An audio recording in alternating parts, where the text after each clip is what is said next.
வீற்றிருக்கும் அம்பிகையை அழைக்கின்றேன்.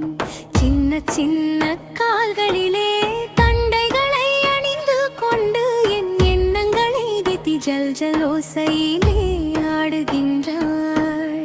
ஆடுகின்ற இவளுடனே அண்டமெல்லாம் உடனாட அம்பிகைக்கு கண்படுமோ?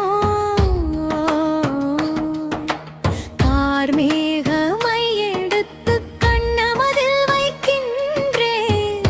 வானவில்லை புருவங்களாய் விண்மீன்கள் விழிகணக் கொட்ட கொட்ட விழித்திருக்க விட்டு செல்ல மனமின்றி வெள்ளிக்கிண்ண பால் சோற்றை அமுதெனக் குழைத்தெடுத்து குதித்தாடும் சின்னவளை பிடித்திழுத்து ஊட்டுகின்றேன். ஊர் காத்து நிற்பவளை உயிர் காத்து வருபவளை ஆசையுடன் கோவை இதழ் திறக்கச் சொல்லி ஊட்டுகின்றேன்.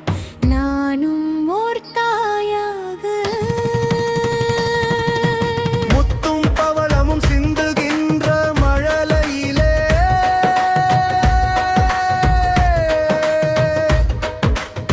மனதை விட்டுவிட்டே பக்தி மழையினில் நனைந்து விட்டேன். அம்பிகையே என் அன்னை